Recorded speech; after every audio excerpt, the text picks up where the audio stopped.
Mi abuelo levantó su copa sobre la mesa iluminada por candelabros y velas de canela, y dijo: «Me alegra que estés disfrutando el fondo universitario que te preparamos». Me quedé helada. El tenedor se detuvo a mitad del camino. «¿Qué fondo?», pregunté, y la risa que llenaba la mesa se apagó de golpe, como si alguien hubiera cortado la luz.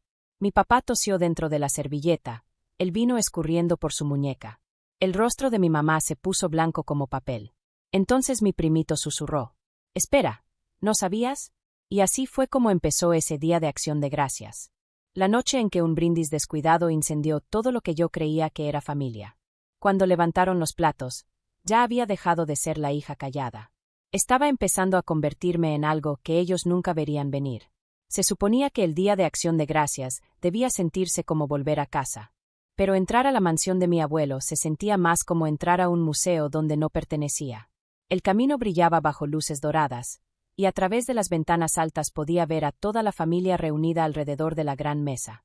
Todos lucían impecables: seda, gemelos de plata y sonrisas ensayadas para las fotos. Alicé las arrugas de mi vestido de segunda mano y respiré hondo. Solo quería sobrevivir la noche sin sentirme una extraña entre mi propia sangre. Adentro, el aire olía a canela y calidez. La abuela Margaret salió apurada de la cocina con una charola de panecitos dulces, todavía llamándome mi niña como cuando tenía 10 años. Su voz era lo único que seguía sonando real en esa casa.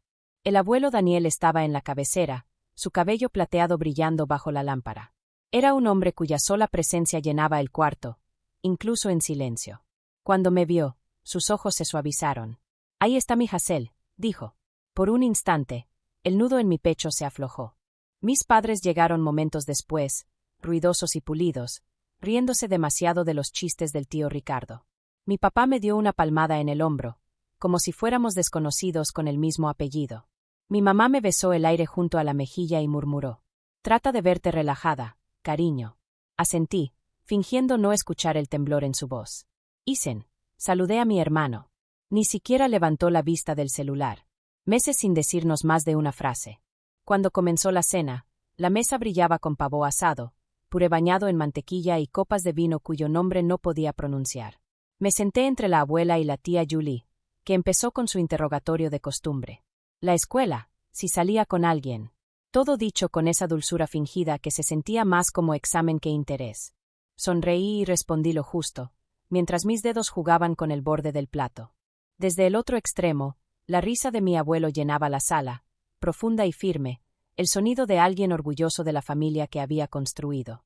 Por un momento, casi creí en esa ilusión. Quise creer, porque era más fácil fingir que todo estaba bien. Que mis padres no eran los mismos que ignoraban mis llamadas cuando se vencía la renta. Que todavía les importaban mis clases. Que no estaba ahí con un vestido comprado con mi último cheque. Las velas titilaron. Alguien sirvió más vino. Miré aquella mesa perfecta y pensé: tal vez este año sea diferente. Tal vez el calor dure más de una noche. Pero en el fondo, una voz susurró la verdad que no quería oír. La paz en esta familia siempre llega justo antes de la tormenta. El momento en que la copa de mi abuelo tocó la mesa, el aire se encogió. Su voz aún tenía un toque cálido, pero las palabras flotaban pesadas, como humo. «Me alegra que estés disfrutando el fondo universitario que te preparamos». Por un segundo, nadie reaccionó. Parpadeé. «¿Qué fondo?», pregunté, tan bajo que el aire se cortó. Fue como activar una bomba. La silla de mi papá rechinó. Tosió fuerte, cubriéndose la boca, el vino goteando por su puño. El tenedor de mamá cayó. Su cara se puso pálida. Hasta la luz del candelabro pareció enfriarse. Mason, mi primo de 8 años, levantó la mirada de su puré, ojos grandes e inocentes. «¿No sabías?», susurró. La mesa quedó en silencio, salvo por el zumbido leve del calefactor. Mi abuelo frunció el ceño. «El fondo», repitió despacio. «El que abrimos cuando naciste. Hemos estado aportando cada año. Tus padres lo han estado manejando». Volteé hacia mi papá. Tenía la cara roja, la mandíbula tensa. Mi mamá miraba el plato, el anillo temblando contra la porcelana. «Ustedes lo han estado manejando», dije, cada palabra más pesada que la anterior. «Y yo viviendo de turnos de café a $5 y sopas instantáneas, y ese fondo jamás me llegó». La voz de mi mamá salió débil. «Hazel, por favor. Lo usamos para emergencias, para la casa, los frenos de Isen, tú estabas bien. ¿Bien? Me reí, un sonido quebrado. ¿Sabes cómo se veía bien para mí? Trabajar de noche mientras estudiaba, saltarme comidas para pagar la renta. ¿Eso te parece bien? La expresión del abuelo se endureció. Toda la orgullo se desvaneció de su postura. Ese dinero no era suyo para usar, dijo mirando a mis padres. Dejamos muy claro que era para Hazel. Para su futuro. El tono de mi papá cambió de culpa a defensa. Tal vez si no hubieras insistido en ponerlo a nuestro nombre. Suficiente. Interrumpió mi abuelo, su voz cortando el aire como vidrio quebrado. Confiamos en ustedes. El silencio que siguió fue insoportable. Los ojos de mi abuela brillaban. La tía Julie se inclinó hacia adelante, oliendo el chisme disfrazado de compasión. Mis primos miraban sus platos. Y yo no podía respirar. Sentada ahí, rodeada de oro, todo lo que creía sobre mi familia se desmoronó. Los cubiertos y la porcelana fina brillaban frente a mí mientras me daba cuenta de que la familia que tanto predicaba lealtad me había robado el futuro, una emergencia a la vez. Empujé mi silla hacia atrás. El rechinido resonó por todo el piso pulido. Me dejaron hundirme, dije en voz baja. Y se quedaron mirando. Mi mamá extendió la mano, pero la aparté. No, le dije, firme, sin levantar la voz. No puedes arreglar esto con lágrimas. Me puse de pie. La lámpara de cristal titiló sobre nosotros, lanzando destellos de luz en sus caras. Nadie me siguió cuando salí. En el pasillo, mi reflejo se asomó en un espejo enmarcado en oro, pequeña, furiosa, irreconocible. Y en algún lugar, debajo del temblor, nació un pensamiento nuevo. Si podían mentir tan fácil, no tenían idea de lo que la verdad podía hacer. Afuera, el aire estaba más frío de lo que recordaba. Mi aliento salía en nubes, cortante contra la noche. La mansión detrás de mí brillaba cálida y dorada, pero cada ventana se sentía como un ojo siguiéndome mientras me iba. No lloré. No podía. Conduje a casa en silencio, apretando el volante hasta que los nudillos me dolieron. Cuando llegué a mi departamento, mi vestido todavía olía a flores, rosas y humo. Me lo quité, lo dejé caer al suelo y me senté al borde de la cama, temblando. Seguía escuchando la voz del abuelo, clara como el cristal. El fondo que hicimos para ti. Y la de mi papá. Íbamos a reponerlo. Cada palabra se repetía como una mentira que me habían enseñado a aceptar. A mi alrededor, todo se veía más pequeño que esa mañana. La pintura descarapelada, la luz parpadeante, la pila de cuentas sobre el escritorio, algunas a medio pagar, otras sin abrir. Los números se difuminaron frente a mis ojos: renta, colegiatura, comida, intereses. Cada sacrificio, cada hora que creí que el esfuerzo era noble, había sido inútil. Me dejaron vivir así mientras ellos construían su comodidad con el dinero que era para mí. Saqué mi laptop y busqué el banco que el abuelo había mencionado alguna vez, uno que nunca había usado. Después de una hora de callejones sin salida y llamadas nerviosas, por fin alguien me atendió. ¿Tienen una cuenta a nombre de Hazel Anderson?, pregunté. La música de espera sonó eterna. Luego, una voz regresó, cuidadosa, casi temerosa. Sí, pero el saldo es cero. Cero. La palabra se sintió casi amable, como si intentara no herirme. Pero lo hizo. La representante dudó un segundo. Se hicieron retiros con regularidad, firmados por John y Linda Anderson. Le di las gracias, colgué, y me quedé sentada en la oscuridad. Sin música, sin lágrimas, solo el silencio apretando las paredes. A la mañana siguiente, fui a la oficina de asistencia legal de la universidad, aferrando una carpeta con todo lo que pude encontrar. Estados de cuenta, recibos de pago, cartas de becas. La mujer detrás del escritorio escuchó sin interrumpir, hojeando los papeles con cuidado. Cuando por fin levantó la vista, su mirada era firme. Hazel, si ese fondo se estableció para tu educación y ellos lo usaron para sí mismos, eso es malversación. La palabra quedó suspendida entre nosotras. Pesada. Legal. Fea. ¿Eso es un delito?, pregunté. Puede serlo, dijo con suavidad. Si decides seguir adelante, empieza a reunir pruebas. Esa noche, eso hice. Reuní una pila de evidencia más alta que mis libros de texto. Cuentas, recibos, registros, cada rastro de la vida que sobreviví sin su ayuda. Las extendí por el piso, una por una, hasta que la alfombra desapareció bajo el papel. Cada documento era una cicatriz que por fin podía ver. Cuando terminé, me quedé ahí, de pie en el silencio, rodeada por la vida que me habían robado, y comprendí algo. Ya no estaba indefensa. Toda mi vida me enseñaron que el silencio era fortaleza. Pero ahora sabía la verdad. La verdadera fuerza era hablar primero y dejar que la verdad hiciera el resto. La Navidad llegó rápido ese año, envuelta en alegría falsa y luces que no calentaban nada. La misma casa que brillaba en acción de gracias ahora se veía más fría, como si ni el oro de los candelabros pudiera ocultar las grietas. Casi no fui, pero el abuelo me llamó él mismo. Deberías estar aquí, Hazel, dijo. Te lo mereces. Así que fui. No como la hija callada de antes, sino como la mujer que ya conocía la verdad. La puerta se abrió al mismo olor de canela y dinero. Mis padres ya estaban ahí, vestidos para combinar con la habitación, impecables, falsos. «¿Hazel? ¿Viniste?», dijo mi mamá, como si hubiera hecho algo generoso.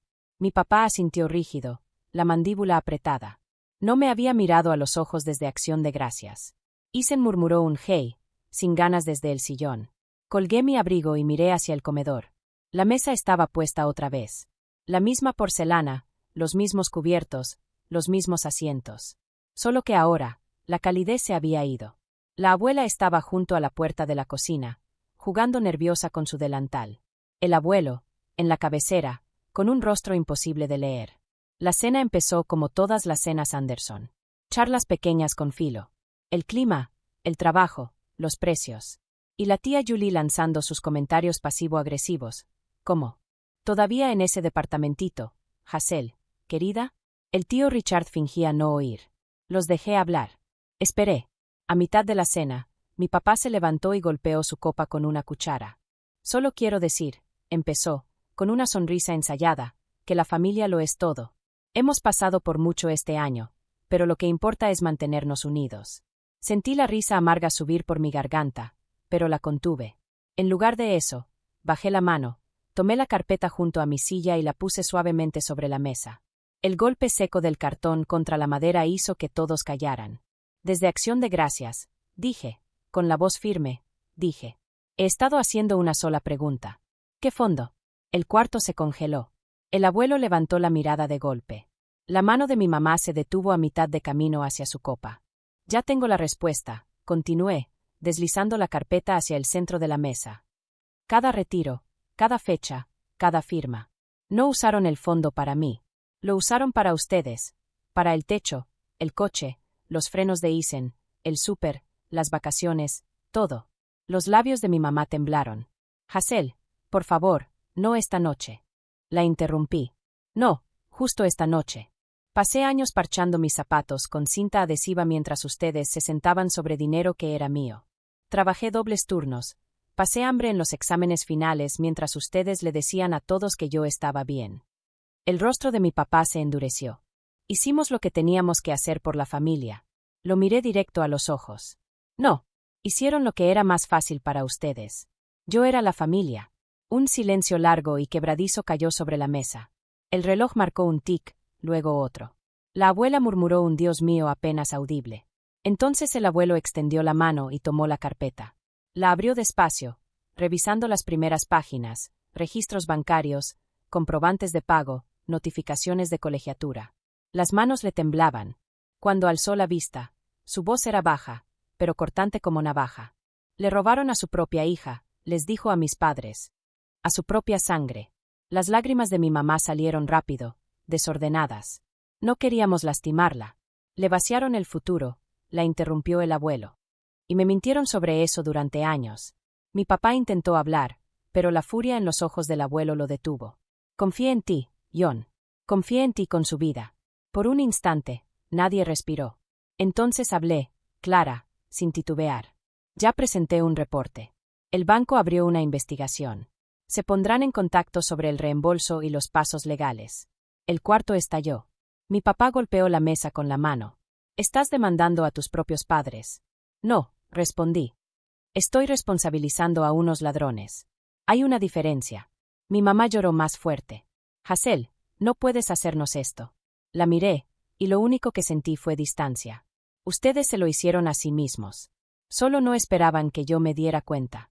La tía Julie se inclinó hacia adelante, murmurando un «ay, señor», como si estuviera viendo una película que no podía apagar. Isen se quedó inmóvil, la culpa cruzándole el rostro como una sombra. El abuelo se levantó despacio, la silla raspando el suelo. Caminó alrededor de la mesa hasta quedar junto a mí. Por un segundo, pensé que se enojaría por haber hecho una escena. Pero solo puso una mano sobre mi hombro. No tienes que enfrentar esto sola, dijo en voz baja. Asentí, con la garganta apretada. Lo sé. Los ojos de mi papá se movieron entre nosotros, incrédulos. ¿Estás de su lado? Le preguntó al abuelo. Solo hay un lado aquí, respondió él. El de la verdad. Nadie volvió a hablar. El único sonido era el lento tic del reloj y el susurro del fuego en la chimenea. Recogí la carpeta, la guardé en mi bolso y me levanté.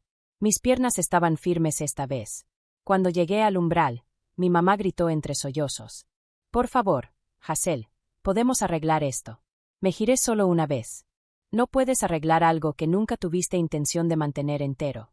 Afuera, la nieve caía espesa, silenciosa, implacable. El aire mordía mi rostro, pero no me importó. Cada paso lejos de esa casa se sentía más ligero. En el camino, mi coche estaba cubierto de blanco. Limpié la nieve con la manga, abrí la puerta y miré atrás una última vez. La mansión brillaba detrás de mí, hermosa y rota. Adentro, estarían sentados en ese silencio, enfrentando lo que hicieron. Y por primera vez, no me sentí pequeña.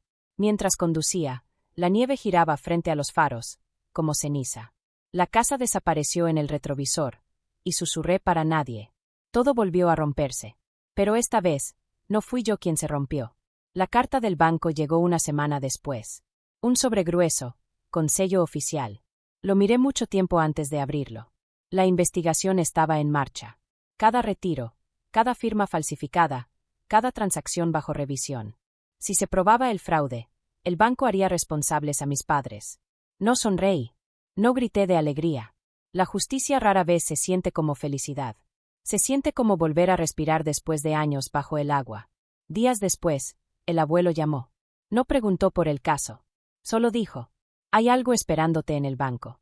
Cuando llegué, la cajera me entregó un cheque de caja y una nota con su letra. Para tu comienzo, no para tu supervivencia. $20,000.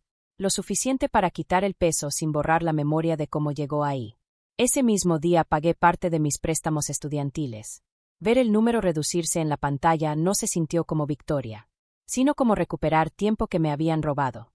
Abrí una nueva cuenta, solo a mi nombre, sin firmas compartidas, sin atajos, solo mía. La primavera llegó temprano ese año. Me gradué bajo un cielo pálido, con una toga prestada y una sonrisa que por fin se sentía merecida. Entre la multitud, vi al abuelo y a la abuela aplaudiendo. Mis padres no estaban. Y me dije que no me importaba. Por una vez, era verdad. Cuando crucé ese escenario, ya no cargaba su vergüenza. Solo mi nombre. Y una paz callada, de esas que llegan después de la tormenta. Dicen que la familia es para siempre. Pero para siempre no significa lealtad ciega. A veces significa saber cuándo irte. Antes pensaba que la fuerza era quedarte callada. Mantener la paz sin importar el costo. Pero ahora sé que el silencio solo protege a quienes te lastiman. La familia no es la gente que comparte tu sangre. Es la que no te roba el futuro. Si alguna vez has tenido que elegir la verdad sobre la familia, dime desde dónde me escuchas, para saber que no estoy sola. Y suscríbete, porque la próxima historia puede recordarte que tan fuerte ya eres,